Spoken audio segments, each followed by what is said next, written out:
Muriatic acid, اس کے متعلق بہت حد تک میں پہلے ہی بتا چکا ہوں. اس کی کمزوری جسم سے شروع ہوتی ہے اور اکثر جسم کی حد تک ہی بڑھتی چلی جاتی ہے. بالآخر بہت زیادہ جب مرض بڑھ جائے تب جا کر دماغ پر اثر انداز ہوتی ہے. تو ہر بیماری میں جہاں مسکولر فیلیور ہو، عضلاتی نظام تقریباً ناکام پڑ جائے، اس میں میوریٹک ایسڈ کا خیال آنا ایک طبی بات ہے. اور فاسفورس ایسڈ ساتھ ہی میں بتا رہا ہوں، پہلے بھی بتا چکا ہوں، اس میں یہی بات کمزوری دماغ سے شروع ہوتی ہے اور جسم کی طرف منتقل ہوتی ہے. آرسنک میں دماغ کی کمزوری کوئی نہیں ہوتی، بلکہ زیادہ بیداری اور تناؤ بہت نمایاں ہوتا ہے. بے چینی، بے قراری، کروٹیں بدلنا اور سر مارنا صاف بتاتا ہے کہ دماغ زیادہ ہی کچھ حساس اور تیز ہے. اس میں غفلت اور یہ جو کمزوری کی علامتیں وہ نہیں پائی جاتی. ڈم ویژن کے ساتھ اگر آکسیپیٹل ہیڈیک ہو، پیچھے سر درد یہاں سے شروع ہو اور ساتھ ڈم ویژن ہو، تو یہ میوریٹک ایسڈ کی ایک علامت ہے. میوریٹک ایسڈ کے علاوہ اور کن چیزوں میں پائی جاتی ہے؟ سب سے زیادہ روٹا میں. روٹا کا نظر سے بہت تعلق ہے اور روٹا کی سر درد بھی سر کے پیچھے سے شروع ہوتی ہے، بعض دفعہ سامنے یا دائیں یا بائیں سے بھی ہوتی ہے. لیکن اگر سر سے پیچھے شروع ہو اور آنکھوں پر اثر ہو تو اس میں روٹا آپ کے ذہن میں آنی چاہیے. ایک اور دوا اس میں اونوسموڈیم ہے. اونوسموڈیم کا بھی یہی اثر ظاہر ہوتا ہے کہ وہ سر کے پیچھے سے، مگر وہ پھر نیچے بھی جاتی ہے پیچھے اعضاء میں، اور آنکھوں پر وہ بھی اثر انداز ہوتی ہے.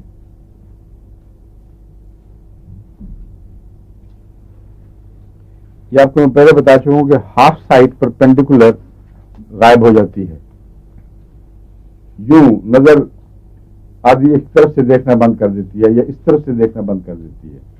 یہ خاص علامت ہے اس کی میوریٹک ایسڈ کی.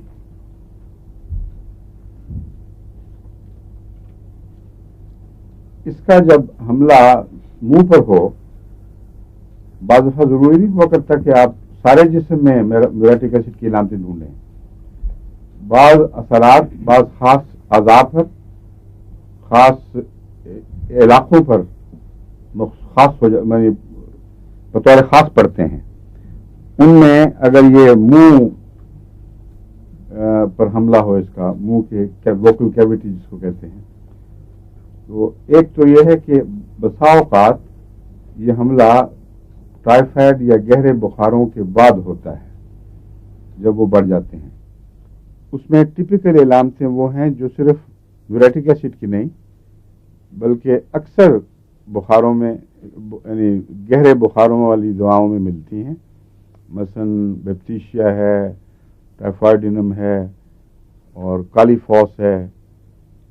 اس سے ملتی جلتی دوائیں جتنی بھی بخاروں میں کام آتی ہیں، ان میں ہوتا یہ ہے کہ گمز جواب دے رہے ہوتے ہیں، سورڈیز پیدا ہو جاتی ہیں، دانتوں کے اوپر جیسے جمے ہوئے خون کے گہرے نشان، زیادہ تیز رنگ کے نسواری، اور ناسور کی علامتیں گلے میں ارد گرد، اور منہ کا بالکل جواب دے جاتا ہے، زبان کھٹ جاتی ہے. ایسی صورت میں گہری دواؤں کی ضرورت پڑتی ہے، اور وہ صرف منہ کا علاج نہیں بلکہ بخار اور اس کے بد اثرات کا علاج ہے. اگر دوا صرف منہ پر حملہ کرے، یعنی بیماری صرف منہ پر حملہ کرے، تو پھر منہ کی بیماریوں میں جو پہچاننے کی علامتیں ہیں ان میں یہ عموماً ملتی جلتی ہے، یہ بھی میوریٹک ایسڈ. لیکن ایک اس کی خاص علامت زائد ہے کہ زبان پھولتی ہے اور سٹف ہو جاتی ہے، اور اسی حد تک ٹیسٹ بھی متاثر ہوتا ہے اور زبان کا فالج بھی ہو جاتا ہے. اس میں گلے کا فالج اور چیز ہے، زبان کا فالج اور. ووکل کارڈ کا فالج ہو تو آواز جواب دیتی ہے اور رفتہ رفتہ بیٹھ جاتی ہے، اور زبان کا فالج ہے، گلا اندر سے ٹھیک ہے، غاں کی آوازیں مریض نکال سکتا ہے لیکن زبان کام نہیں کرتی. اس فالج میں ایموریٹک ایسڈ بھی بہت مفید ہے، اور بھی بعض دوائیں ہیں جو میں کچھ پہلے شاید بتا چکا ہوں، مگر آئندہ اور آئیں گی باتیں جو میں بتاؤں گا۔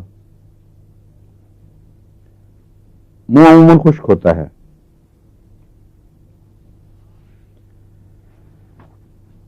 اعضاء جب اس کے حساس ہو جائیں تو اس وقت معمولی سا کپڑے کا ٹچ ہونا بھی برداشت نہیں ہوتا۔ میوریٹک ایسڈ میں بھی اعضاء کا یعنی بیرونی سطحوں کا حساس ہونا پایا جاتا ہے باوجود اندرونی فالج کے۔ یہ تضادات جو ہیں یہ بعض دفعہ دوائیں پہچاننے میں آپ کی مددگار ہو جاتے ہیں۔ جسم میں جان نہیں ہے مگر جلد کے اوپر ایک ہلکی سی تیز سے احساس کی جھرجھری سی پیدا ہوتی ہے، اور ہاتھ بھی لگ جائے تو عذاب بن جاتا ہے۔ اس میں بہت نمایاں اور دوائیں کون سی ہیں؟ اور اگیریکس بھی، اسٹیفیسیگریا بھی، اگیریکس بھی، اور آکزیلک ایسڈ میں بھی یہ احساس کی تیزی پائی جاتی ہے۔